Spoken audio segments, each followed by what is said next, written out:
Ça a toujours été une femme pour moi, la mer. Il y a ce côté surprise, colère, puis douceur. Elle a plein de personnalités. Je suis une fille de la mer, mais une fille de la surface aussi.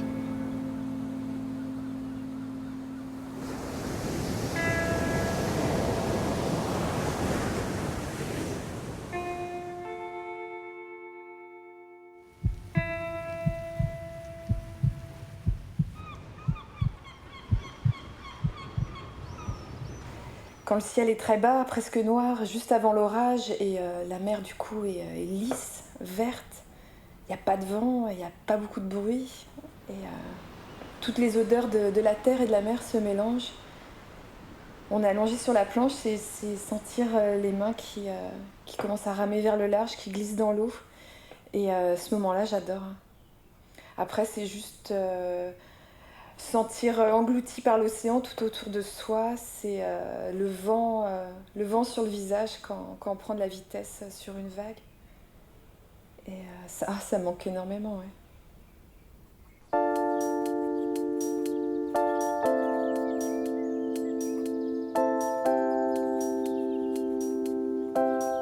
Le surf, c'est énormément de facteurs de plaisir.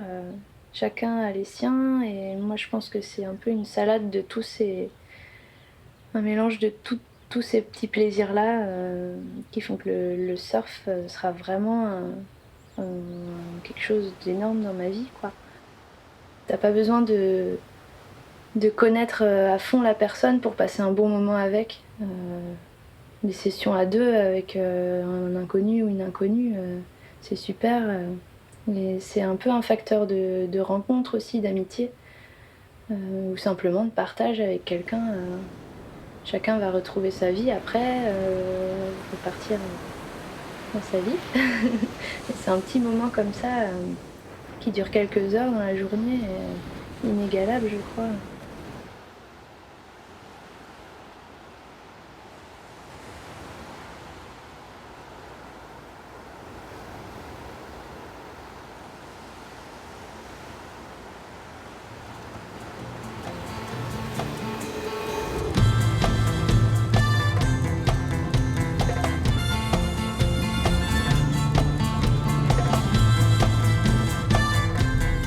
Moi, c'est vraiment le moment où, si c'est gros par exemple, je vais avoir l'adrénaline du début, ce qui fait qu'il va falloir que je me focalise vraiment sur la session.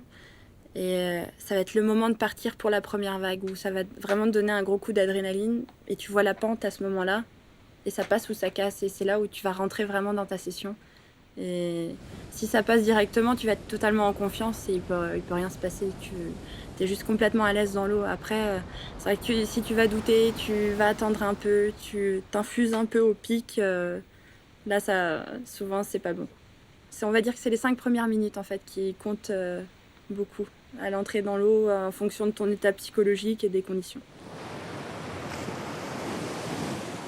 Je pensais à plein de choses en même temps, c'est-à-dire à la vitesse de la vague, où est-ce que je vais pouvoir placer mon pied, mon poids, à tel endroit, est-ce que je vais pouvoir aller à l'avant de ma planche ou pas, qu'est-ce que je vais faire, et tout ça, ça se passe en moins de quelques secondes, c'est très rapide. Peu importe ce qui s'est passé dans la journée, en bien ou en mal, on sait qu'on a ce petit moment-là qui va tout effacer en fait. On est concentré, on est dans sa bulle, dans l'eau, et plus rien n'a d'importance. Et on se sent juste, enfin, je me sens juste bien et c'est vraiment mon élément. Je me sens à ma place. Et puis quand on sort de l'eau, on est vidé et je me sens bien, quoi. Je sais que ça va être, c'est un moment qui me fait du bien dans la journée, tout simplement. Donc forcément, on a envie d'y revenir tous les jours, hein. En fait, quand t'es dans l'eau, c'est comme quand il fait beau. Tu dis il fera beau tout le temps, ça ferait tout le temps. Et en surf, c'est un peu pareil. Une fois que t'es dedans. Et oui, t'imagines que tu sortiras pas de l'eau, quoi. C'est vraiment le présent et c'est tout, quoi.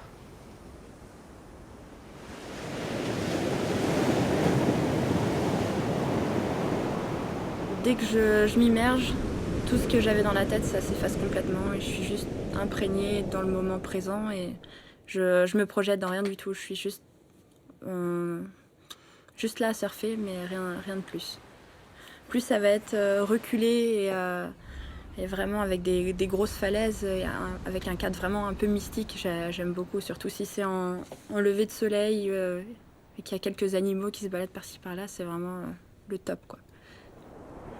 J'aime beaucoup surfer le matin avec mon père aussi, du coup c'est vers les 6h du matin, 6-7h normalement, et voir tous se réveiller, c'est ce que je préfère, quand personne n'est vraiment encore allé dans l'eau et toi tu as eu le temps de passer déjà 2-3 heures avant que tout le monde arrive, c'est ce que je préfère.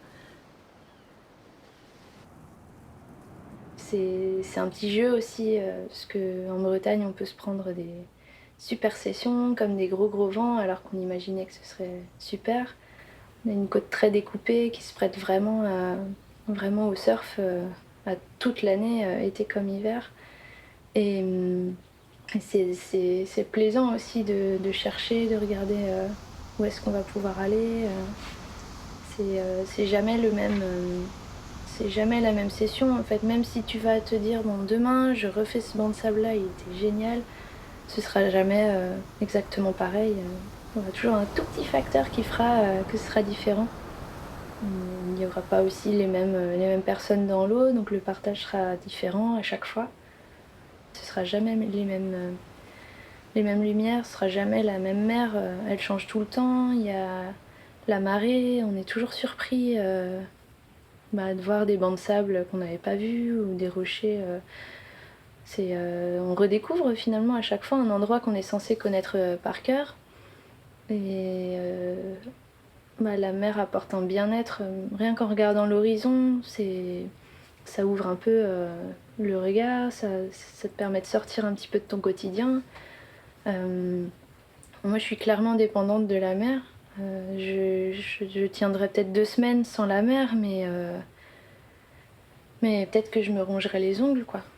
C'est ça le surf aussi, c'est pas que être debout sur une planche et faire des figures, c'est vraiment être à l'écoute de ce qui se passe autour de nous, regarder les autres surfer, les encourager, rigoler, c'est un truc d'enfant le surf.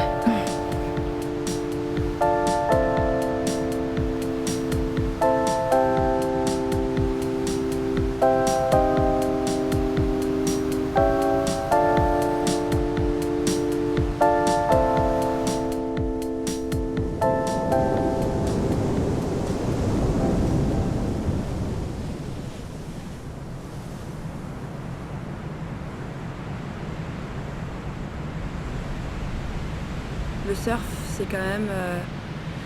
ça regroupe quand même plein de sports différents. Il y a le surf, mais il y a le surf en compétition, il y a le surf de gros, il y a le surf loisir. Ça dépend, chacun pratique son surf à sa manière. Et chacun y trouve plus ou moins son compte, je pense. Mais ça dépend, il y a il y a une population vachement variée dans le surf. N'importe qui peut faire du surf. Et chacun va la vivre différemment au final. Moi, je respecte énormément ce sport et il y a certaines personnes qui vont pas forcément le voir comme moi je peux voir le surf. Le surf, c'est toute ma vie plus ou moins parce que c'est quelque chose qu'on m'a appris depuis mon enfance. Mes parents, ils m'ont appris certaines valeurs qu'il fallait respecter, que c'était quand même un sport assez noble et que, enfin voilà, je pense qu'il y a pas mal de personnes qui ont un peu oublié ce surf juste en état de glisse et en bien-être avec les autres.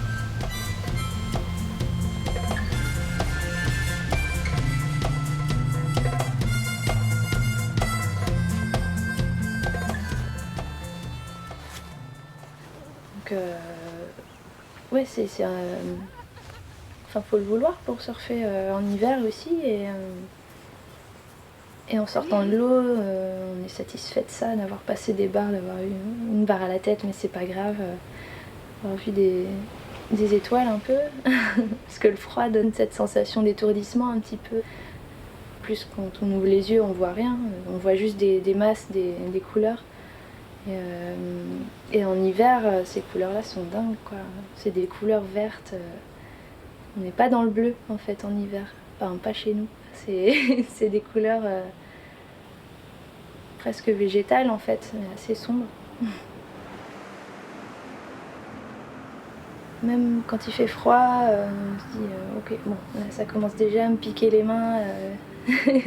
Il y a l'eau qui passe dans le chausson, ça fait chloup. Mais c'est rigolo aussi.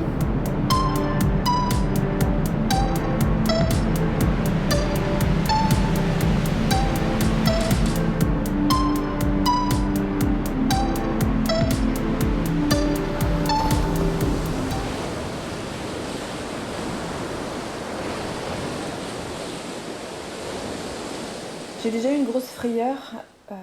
Après, c'est marrant, le cerveau l'enlève un peu, mais je sais que c'était à la torche pourtant. Ouais, c'était une grosse session et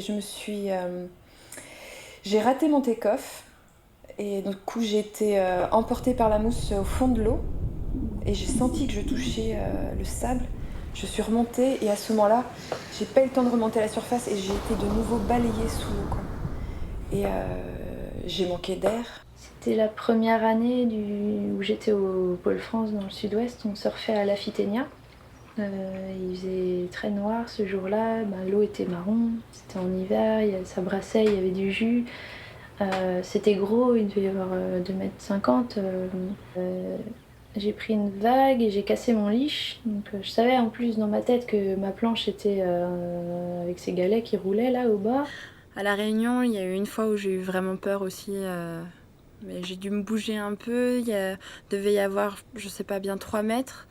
Et au début, j'étais terrorisée, quoi. La vague, c'est pas du tout le même type de vague que par ici. Du coup, la vague creuse beaucoup sur le riff. Donc, du 3 mètres sur du riff, c'est pas du tout le même engagement qu'un 3 mètres à peu près mou ici, quoi.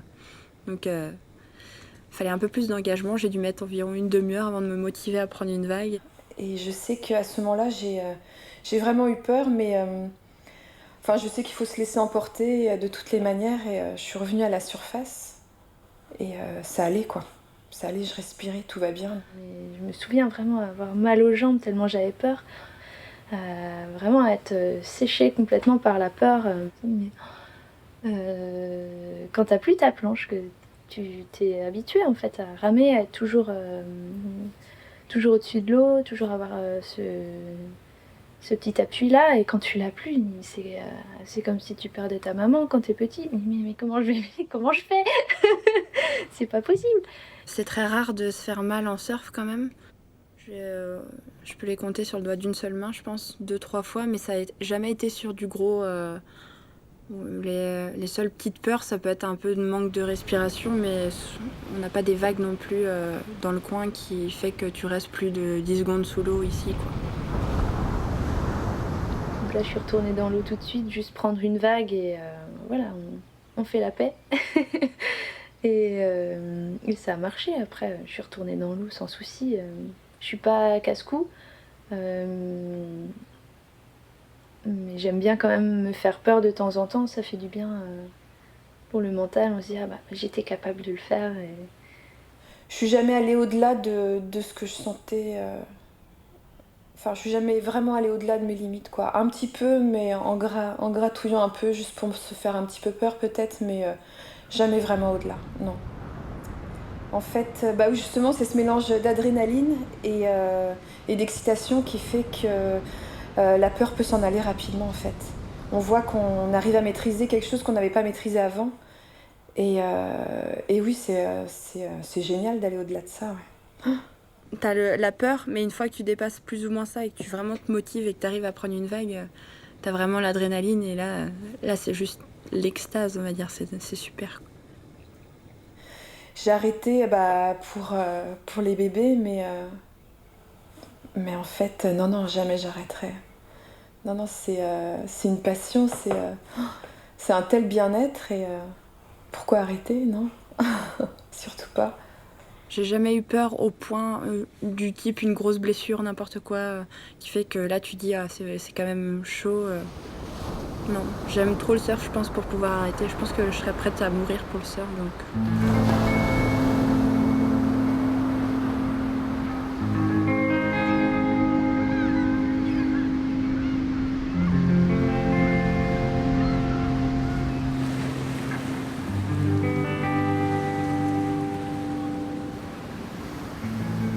Alors le surf, c'est pas du tout un sport masculin.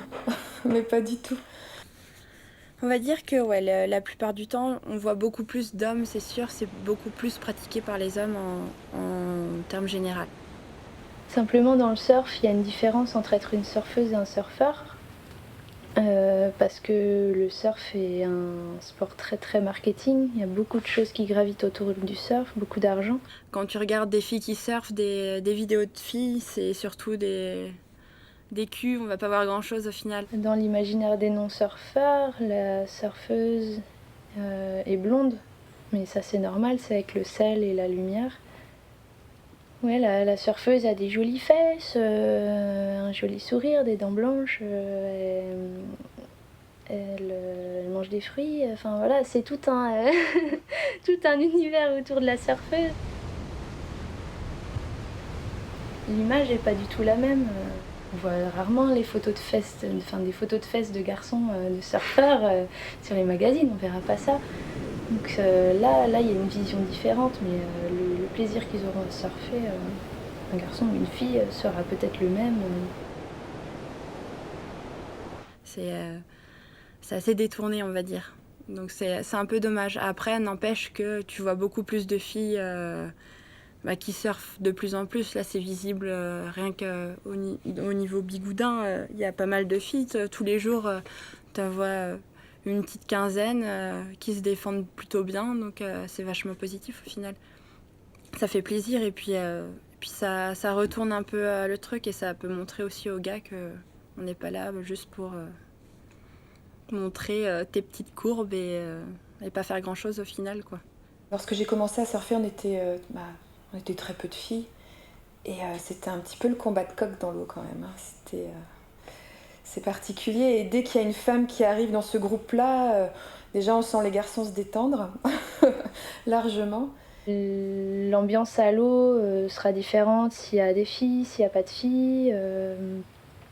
J'ai vu souvent des ambiances se détendre quand il y avait plus de filles dans l'eau.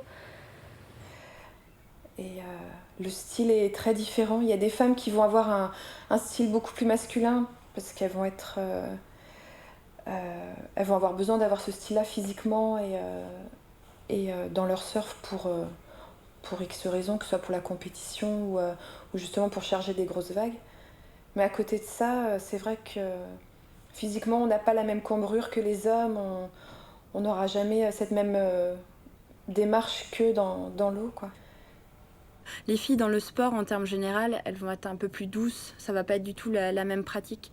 Après, n'empêche qu'il y a des filles qui peuvent surfer comme des hommes et qui fracassent autant le spot avec des manœuvres très très poussées, et autant que des hommes. Mais pour autant, elles gardent complètement leur féminité et elles restent totalement féminines. En tant que fille, lorsqu'on arrive au pic, il y a toujours ce test-là en fait. Sauf si je surfe chez moi, donc les gens me connaissent, enfin les hommes me connaissent, donc ils savent comment je surfe. Que ça soit des débutants ou n'importe quoi, on va souvent essayer de te braquer pour... voilà, parce que t'es une fille. Moi, je le ressens souvent comme ça. Mais lorsque je vais surfer ailleurs, en France ou à l'étranger, je sens bien que la première vague que je vais prendre, j'ai pas intérêt à la rater. C'est vraiment... Les premières vagues, elles vont être super importantes parce que c'est là où tu dois montrer tout le temps ce que tu vaux. Sinon, t'auras pas ta place et tu peux te brosser pour être réellement au pic. Et c'est assez dur. Ça peut être très frustrant. Je me fais pas non plus dégager, mais je sais que j'aurai beaucoup moins de vagues et on sent qu'il faut se faire respecter un peu plus fort qu'un homme. Ouais. Et je trouve que les femmes, on a besoin de... Il faut qu'on soit belle pour être considérée comme une super surfeuse. Malheureusement, c'est comme ça. On est aussi dans un sport esthétique. C'est presque comme une danse finalement.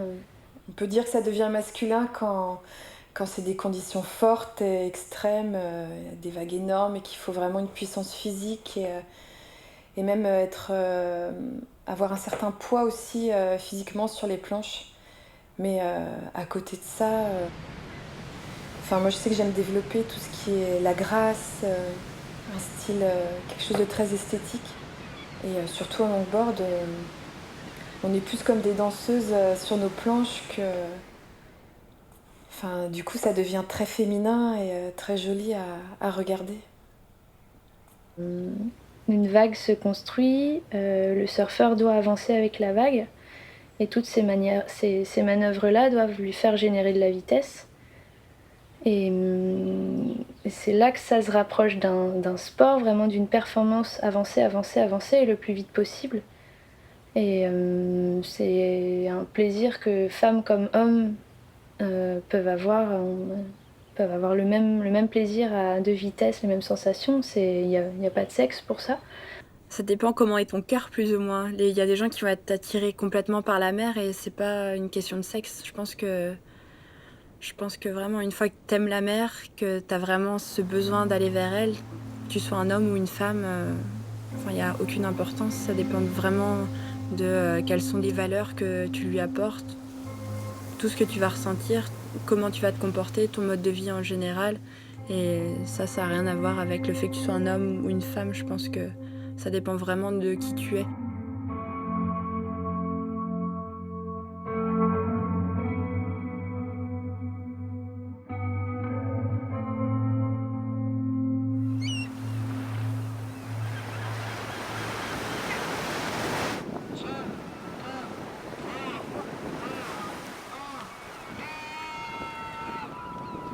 J'ai commencé la compétition très très tôt. En fait, on était en vacances dans le sud-ouest avec mes parents et on avait vu une affiche compétition des têtards et c'était super. Je me suis rendu compte qu'il y avait plein d'autres petits qui surfaient et on me souvient, ouais, c'était à Biarritz, il faisait chaud, il y avait des vagues de 30 cm, donc l'idéal quoi quand t'es petit. Et c'était festif quoi. Donc c'était ça ma première expérience de compète. Du coup j'ai tout de suite pris plaisir. Et après à l'adolescence je me suis aussi beaucoup entraînée parce que je me rendais compte qu'en compétition chaque compète était un déclic. Chaque saison de compète je découvrais, j'avais vraiment des déclics dans mon surf. Je prenais plus de plaisir après. Je progressais. Parce que ça permet de regarder un petit peu, de voir comment surfent les autres, ça inspire. Puis se retrouver pendant 20 minutes, tu dois tout donner. T'as ta couleur, tes collègues de série, et vraiment, il faut être à fond. Et c'est quelque chose qui est vraiment différent de la session aussi entre copains. Après ma blessure, en fait, j'ai essayé de me remettre. J'avais les cartilages fêlés aux épaules, donc ça a mis un petit peu de temps la rééducation. Je ressentais plus de stress en fait, j'avais plus d'enjeu, donc je me suis dit bah, ça sert à rien, il faut que j'arrête si je suis. Parce que il faut stresser un petit peu, il faut être ouais, dans un stress pour prendre du plaisir aussi en compète. Et là ouais non, je ressentais plus besoin de compétition, j'avais juste envie de surfer et de retrouver ces sensations. Et après, j'ai continué en longboard la compète. Et là, je suis de nouveau dans cette envie de stresser, d'avoir des déclics. Et pareil, je crois que je surfe pas forcément mieux en compétition, mais je m'applique plus. Et du coup, j'apprends en regardant aussi les autres surfer, que c'est une discipline que je découvre un petit peu. Donc c'est important pour moi de regarder comment surfent les autres filles.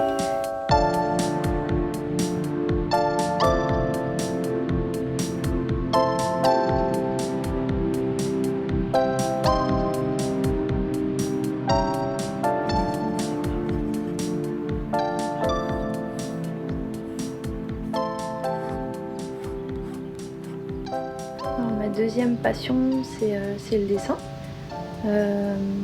Je dessine depuis toute petite, parce que mon papa, lui aussi, dessine depuis tout petit. Donc rapidement, je me suis rendu compte que c'était chouette. On faisait des dessins à deux, l'un commence le dessin, on cache une partie. Et c'est des super souvenirs. C'est aussi bien, je crois, que les premières vagues. C'est l'équivalent. Donc au collège, je dessinais, au lycée, je dessinais. Et puis je me suis blessée à l'épaule. Alors que j'étais au Pôle France à Bayonne. Donc je voulais vraiment être surfeuse, compétitrice, performante. Donc je m'entraînais pour ça. Et je me suis blessée. Et là, dans ma tête, Il y a énormément de choses qui ont germé, notamment le dessin. J'ai dessiné à fond parce que j'avais du temps du coup. Je finissais l'école à 15 h, donc tout mon temps libre c'était pour faire des dissertations, mais aussi pour dessiner. Et j'ai dessiné beaucoup pendant cette période-là. J'ai repris le surf et je me suis aperçue que les deux, en fait, quand je surfais pas, j'ai essayé d'équilibrer avec le dessin. Et voilà, c'était vraiment un jeu de balancier.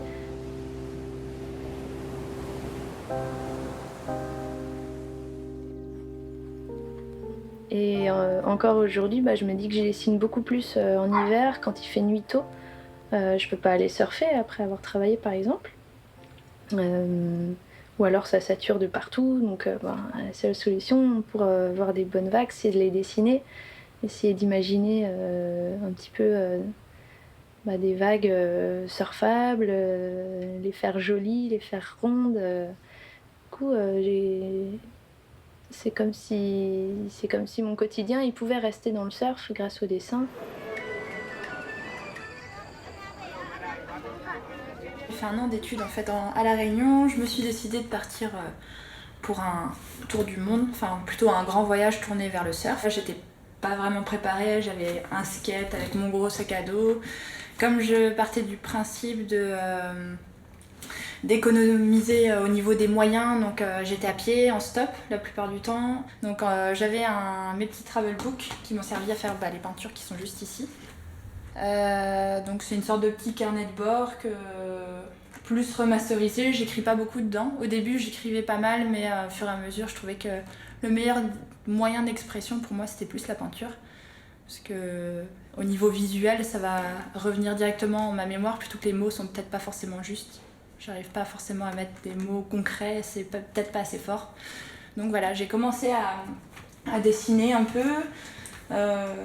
Toutes les petites péripéties des journées. Après c'était du petit grabouillage histoire de se ressouvenir, et je me disais que en rentrant en Bretagne j'allais vraiment tout reprendre pour me faire mes petites peintures qui racontent un peu le temps passé dans chacun des pays. Et en fonction du coup mes peintures, j'aime bien que ça reprenne tout ce que j'ai trouvé d'assez sympa, les personnes que j'ai pu rencontrer, et avec une petite touche qui dénonce, on va dire. Donc dans mes tableaux, il y a tout le temps le petit pic, on va dire, pour dénoncer le côté du pays qui est un peu caché, on va dire. Au niveau surf, c'est un peu plus compliqué, et c'est ça que tu comprends au fur et à mesure du voyage, c'est que t'as des plans, tu t'imagines des super trucs, comme quoi le surf trip va être super facile, et finalement, la houle, c'est assez compliqué, surtout quand tu connais pas le pays. Donc, faut connaître la côte parfaitement, la houle, comment elle va rentrer, en fonction des plages, si c'est un beach break ou plus un reef. Donc, forcément, c'est assez compliqué. Et si la houle tombe pas à ce moment prévu, tu dois attendre 1 semaine, 2 semaines, et tu te dis, ça se trouve, ça marche pas à cet endroit. C'est super dur à vraiment tomber sur les bons créneaux. Donc, c'est un peu du coup de poker. Et c'est ça qui était assez dur dans le voyage. Quand tu regardes à la fin de mon voyage, tu te dis que finalement c'était un surf trip, mais j'ai quand même vadrouillé beaucoup en sac à dos, plus que ce que j'aurais voulu surfer. Et puis en fonction des gens avec qui tu peux voyager, partager ta route, certains surfent pas forcément, donc tu t'adaptes. Et ce qui fait qu'il y a certaines fois j'ai un peu délaissé le surf pour faire d'autres choses qui étaient super, comme des randonnées ou rencontrer des gens, des ethnies. Donc voilà, plutôt enrichissant, mais c'est vrai que j'ai plus vu le côté humain pendant mon voyage plutôt que le surf trip en soi, quoi. J'ai toujours besoin de représenter ce que je ressens au point de vue de l'eau en tout cas. J'adore dessiner l'eau, c'est un challenge pour moi parce que c'est quelque chose qui bouge tout le temps. Quand tu regardes rien qu'une surface d'eau, c'est fou, c'est pas possible de pouvoir figer ça dans un dessin, et c'est vraiment c'est du hasard. Je réfléchis jamais trop à un dessin avant de le dessiner. En fait, c'est un petit peu comme une vague qui se forme devant les yeux, tu sais jamais vraiment ce que ça va donner. Et en dessin, c'est pareil, avec les valeurs de gris, je peux retrouver cette sensation d'avancer en fait. Quand je pars en voyage, pour moi, ça n'a aucun sens de prendre des trucs touristiques. Je préfère me débrouiller par moi-même et faire ma route sans utiliser les tours opérateurs et vraiment m'éloigner pour vivre vraiment le voyage. Comme je le disais tout à l'heure, les pays en soi, ils ont tous leurs beaux côtés, mais il y a pas mal de choses plutôt camouflées au niveau du tourisme qui fait que il y a quand même certains pays qui sont durs et souvent on a tendance à oublier que la population elle souffre beaucoup au niveau de tout ce qui est politique, au niveau d'expression, de plein de choses. Et c'est pour ça que mes tableaux reprennent un peu tout ce que j'ai traversé au fur et à mesure de mon voyage. Et c'est toujours un plaisir de toute façon de dessiner. Je pourrais passer des heures à dessiner peut-être. Et en plus maintenant je me dis que 4 heures de surf ça me fatigue beaucoup et 4 heures de dessin beaucoup moins. Donc si un jour je peux plus surfer, je sais qu'il me reste le dessin et ça permet d'enlever un petit peu les frustrations quand on peut pas surfer. Mais on fait quelque chose d'utile à nous-mêmes et voilà, on perd du temps à se faire plaisir, à dessiner, à surfer. Graphiquement, j'ai toujours trouvé qu'il y avait des formes qui pouvaient se rapprocher d'un pli de vague en fait, parce qu'une vague c'est de l'eau pliée finalement et on est plein de plis aussi. Et c'est ça que je voulais montrer dans cette série-là. J'ai remarqué qu'il y avait dans le corps des courbes, des choses qui pourraient vraiment faire penser au haut d'une vague, au creux. Puis on est plein de mouvements aussi, le corps est plein de formes, et puis il change en fonction du temps et c'est un petit peu comme la mer et j'ai voulu représenter ça.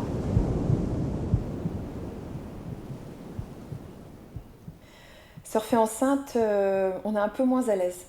Enfin, je me sentais un petit peu moins à l'aise. Une petite appréhension parce que je suis pas toute seule.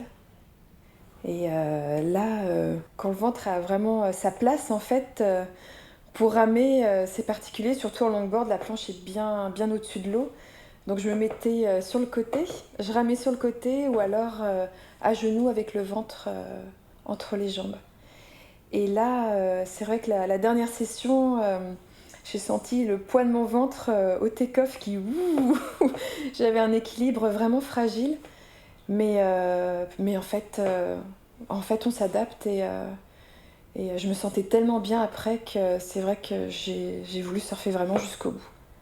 Au début de ma grossesse, comme on ne voyait pas forcément mon ventre, je sentais que je pouvais surfer un peu comme je voulais, même si c'était des conditions faciles. Les gens soit ne voyaient pas que j'étais enceinte, ou soit c'était des copains, et du coup c'est vrai que pendant les sessions, ils faisaient attention à moi. Donc puis je me plaçais là où je pouvais être un petit peu tranquille aussi. Mais je sais que ma dernière session, mon amoureux était en haut de la dune en train de me regarder, et je sais qu'il avait peur pour moi, alors que moi je mesurais le risque et je savais que pour moi il n'y en avait pas à ce moment-là en fait. Pour moi, avoir pu surfer enceinte, surfer longtemps enceinte, c'était vraiment important parce que c'est un moment très intime en fait avec son bébé qu'on a encore dans le ventre. Et je me disais qu'il pouvait percevoir peut-être tout le bienfait que ça me faisait durant ma session. Et c'est quelque chose que je revivrai plus jamais avec ma fille. Donc je trouvais ça vraiment beau et émouvant à la fois. Et pour rien au monde, j'aurais voulu rater ça. Tout à la fin de ma grossesse, je pouvais même plus me baigner. Parce qu'on était en mois de juillet, l'eau était encore très froide. Et du coup, j'avais un risque d'accoucher prématurément. Et à ce moment-là, mon mari était en mer. Donc il fallait vraiment que je fasse attention à tout. Alors j'ai arrêté de surfer. J'ai surfé jusqu'au 5e mois. Donc 6, 7, 8, 9. J'ai dû arrêter 5 mois. Parce que j'ai repris rapidement. Après l'accouchement, j'ai repris 1 mois après. Je me sentais bien et je suis tout de suite retournée à l'eau. J'en avais trop envie. Ma première session, après des mois sans avoir surfé, ça m'a fait un bien fou, hein. Il faisait beau, il y avait quelques copains dans l'eau, il y avait de la houle. Et c'était super, mais physiquement avec la grossesse, j'ai senti que j'avais pris une grosse claque, quoi. Je me sentais, j'étais molle, pas de puissance dans les bras. Mon take-off, je le faisais en 2 fois, voire 3 fois avec le pied qui traîne. J'avais plus du tout de force, quoi. Et puis pas de concentration du tout. Alors là, complètement à côté de la plaque, mais super contente. En fait, ce qui se passe quand j'ai repris le surf, c'est pas forcément l'équilibre que j'ai senti que j'avais perdu. Ça allait à peu près, ça. C'est plus vraiment la puissance et le gainage qu'on peut avoir à force de tout le temps surfer. Et là, j'étais vraiment trop molle, quoi. Et puis, comme je disais, ouais, ce manque de concentration m'a amenée à faire plein d'erreurs qu'il faut surtout pas faire parfois.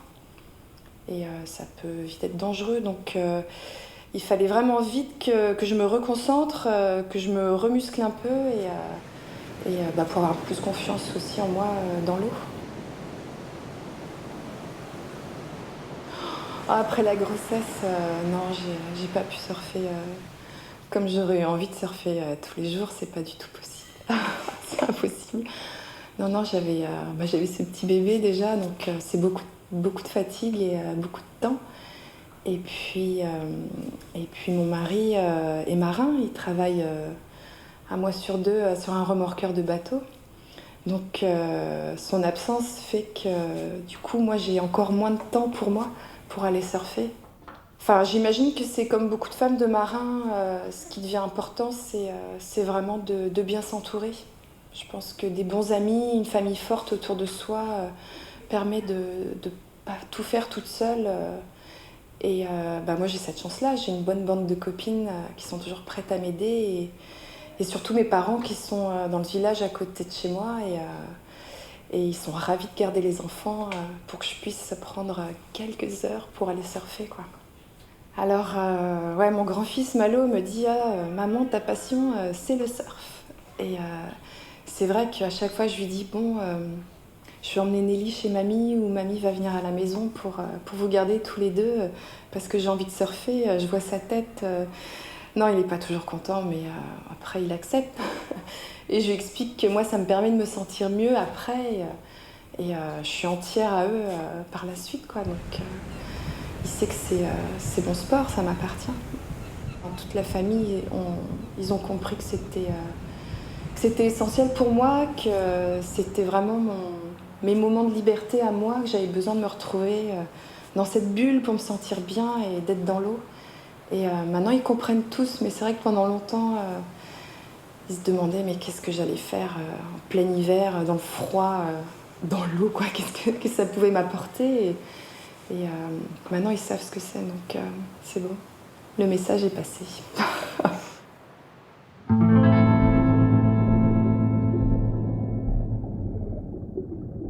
I'm standing on a boat and I'm looking straight. The lips is coming and I'm quite afraid. I'm focused, I know that I cannot fail. I can feel a curl at the end of my nail.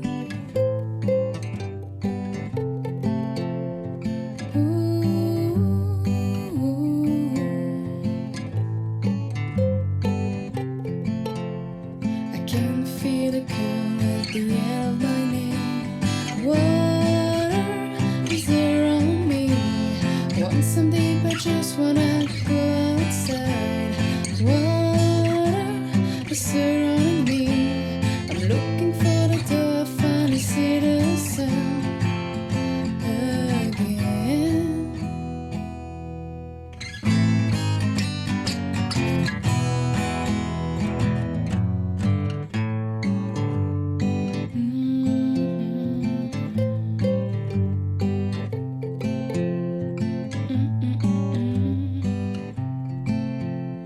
I can feel the curl at the end of my nail.